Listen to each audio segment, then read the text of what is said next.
Bonjour, AB Viet France TV, Xin Chào AB Viet Pháp TV.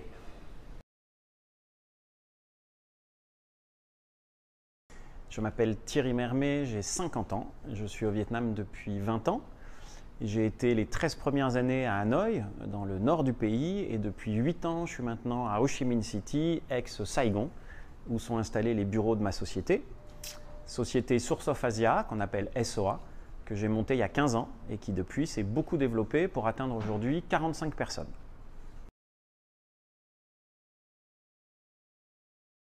Alors, à l'origine de la société, on part sur l'idée que nos clients vont venir acheter des choses en Asie, donc sourcer, donc Source of Asia, mais aussi, un peu plus loin, c'est créer des échanges entre différents pays. Donc c'est également la source d'opportunités, la source du développement de vos affaires, remonter à la source de la croissance économique pour vous, notamment sur le siècle asiatique qui s'ouvre.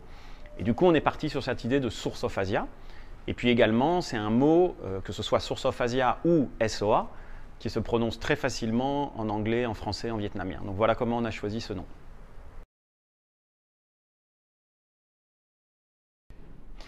Alors, ce qui est très important, quand vous êtes une société étrangère et que vous venez travailler sur le Vietnam ou l'ASEAN, parce qu'on couvre plusieurs pays de l'ASEAN, c'est de comprendre le marché, de vous adapter et de savoir comment ajuster votre stratégie, votre produit, votre manière de travailler à une culture différente, à des réseaux différents, à des données différentes. C'est vraiment notre philosophie première, avant même de rentrer dans le détail de nos services. C'est-à-dire qu'on se veut être le pont qui va vous permettre d'être à l'aise et de réussir aussi bien à l'étranger que sur vos marchés cibles, cœur de métier. Et ça marche dans les deux sens, c'est-à-dire qu'on va passer beaucoup de temps à travailler, expliquer, former les contacts vietnamiens aux besoins de nos clients étrangers, et on va passer beaucoup de temps à expliquer à nos clients étrangers comment peut-être ils doivent s'ajuster pour réussir. Et ça, on le fait sur toutes les étapes en fait, des besoins qui peuvent être les vôtres. C'est-à-dire que vous soyez dans une phase de détection d'opportunités, d'exploration, vous vous intéressez à un marché pour faire quelque chose, que vous soyez dans la deuxième phase, qui est une phase de croissance. Vous vous développez, vous voulez accroître vos parts de marché, vous voulez développer vos achats. Ou dans la troisième phase, qui est une phase plus d'implantation, vous voulez gérer cette fois une implantation sur le long terme. Dans ces trois phases-là, vous avez besoin d'un pont qui vous permettra d'être à l'aise dans les deux cultures, dans les deux pays, dans les deux environnements économiques. Et on retrouve ça sur les différentes typologies de services, que ce soit sourcing, market entry, business development ou corporate.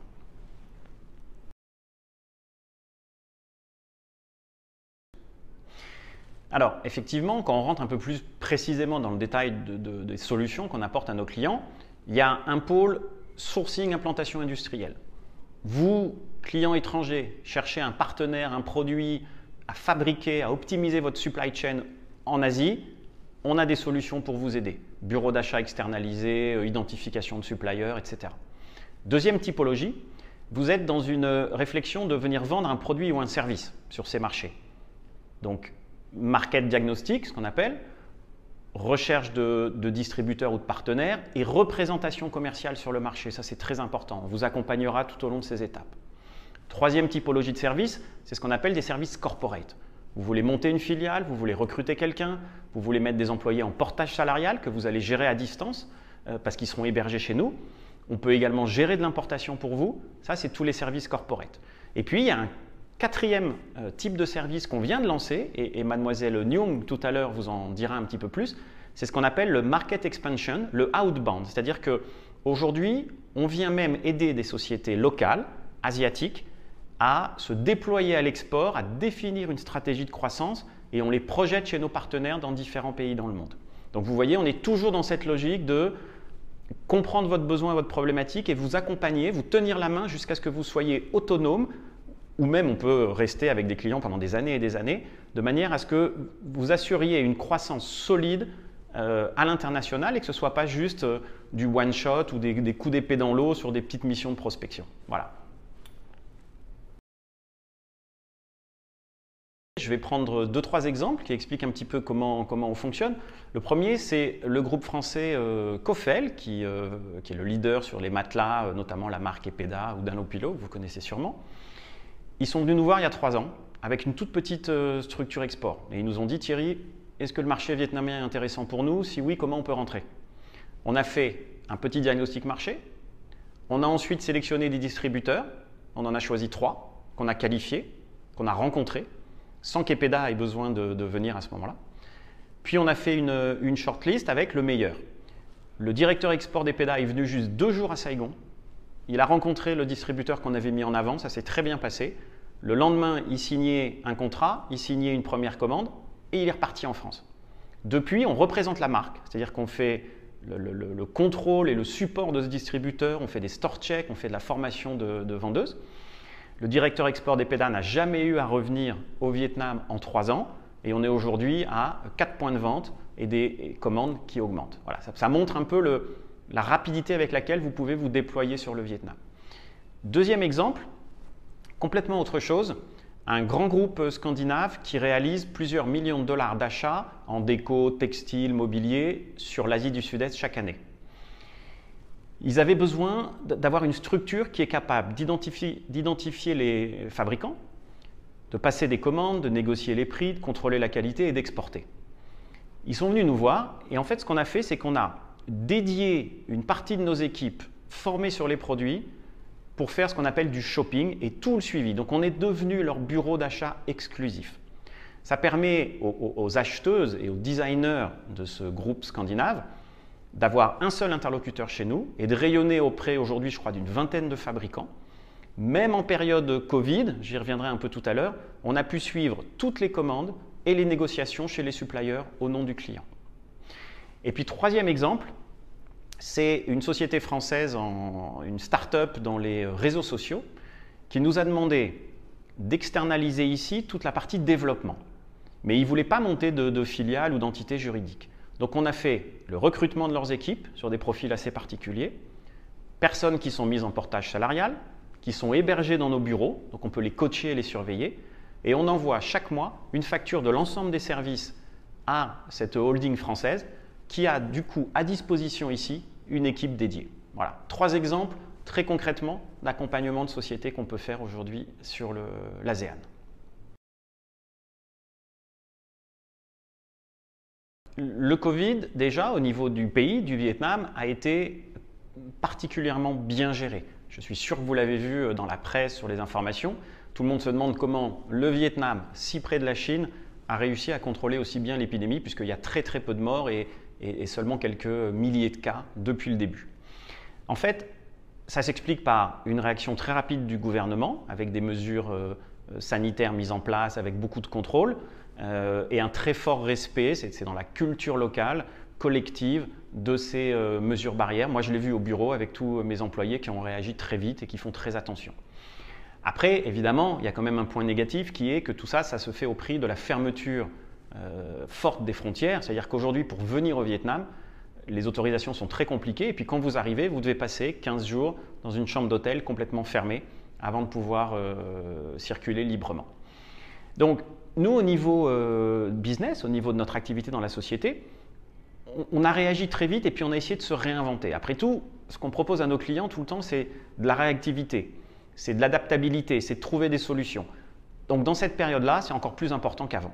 Donc ce qu'on a fait, c'est qu'on a contacté en 15 jours tous nos clients. On a regardé avec eux tous ceux qui avaient des déplacements prévus, tous ceux qui avaient des choses qui devaient physiquement venir faire avec nous ici sur le Vietnam et on leur a proposé à chaque fois une solution de remplacement. Pour cela, on a formé nos équipes.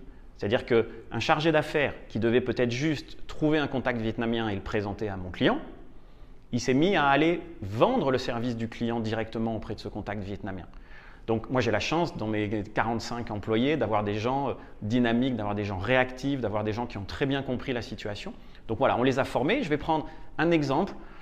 En mars, au moment où les frontières vietnamiennes se ferment, on a un client français qui doit arriver la semaine d'après pour une dizaine de rendez-vous avec des prospects qu'on a, nous, identifiés, pour lesquels on a monté des rendez-vous.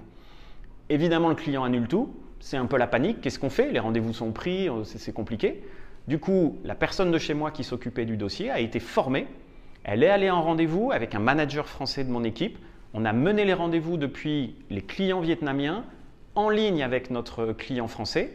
Et ça s'est très bien passé. Et depuis d'ailleurs, on est passé sur un schéma de représentation commerciale avec notre client qui dit « Thierry, je me suis rendu compte que ce n'est pas forcément la peine que je vienne 4-5 fois par an, mais que je peux confier beaucoup plus d'étapes de représentation à une équipe comme SOA plutôt que de déplacer moi-même. » Voilà un exemple de comment on a réagi dans la situation Covid.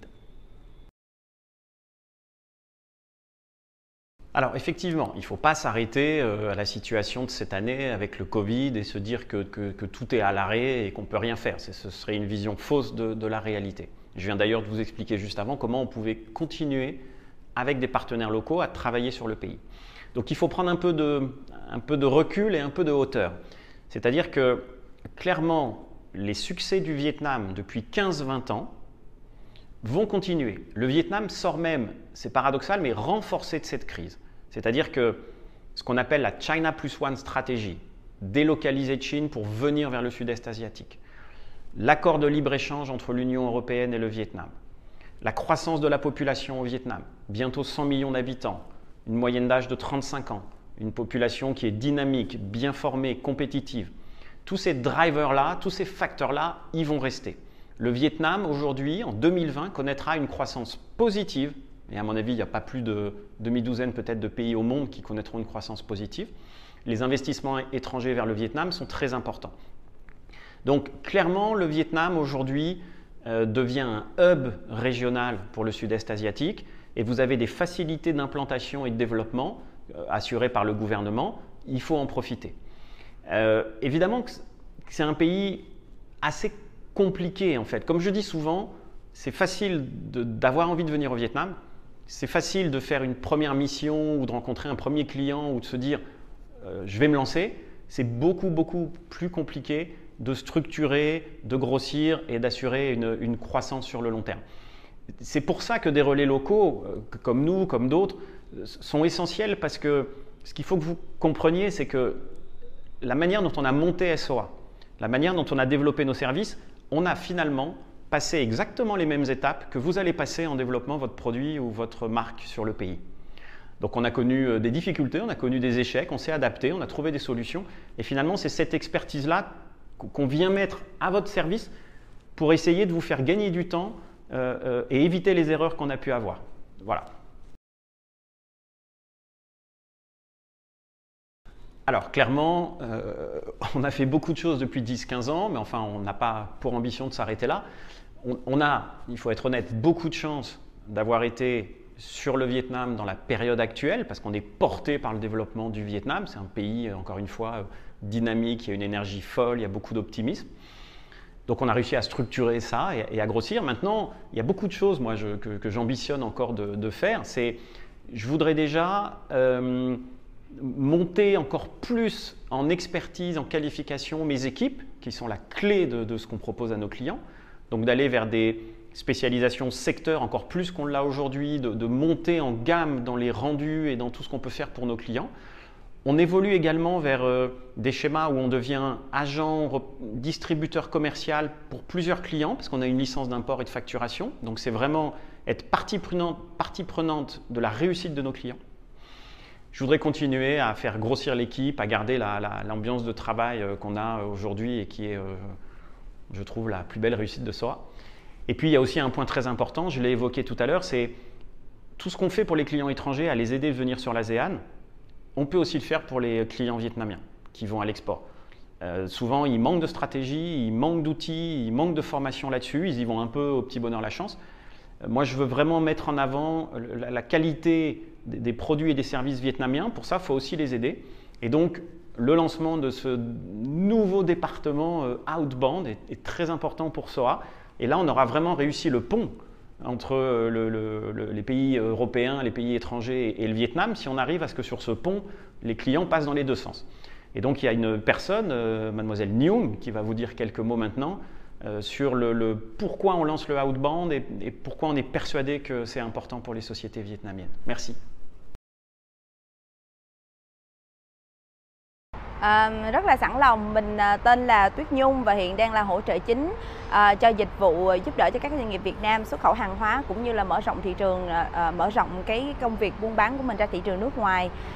nhận thấy rất rõ một cái tiềm năng thật sự to lớn, cũng như là có một cái niềm tin rất là lớn về cái chất lượng sản phẩm của hàng Việt Nam, đặc biệt là những cái nhóm ngành mà qua nhiều năm nay đã luôn là nhóm ngành chủ đạo, từ nông lâm ngư nghiệp cho tới những cái nhóm ngành thiên về cơ khí chính xác, rồi những cái sản phẩm về dệt may, giày da của Việt Nam đã được ưa chuộng rất là nhiều trên toàn thế giới.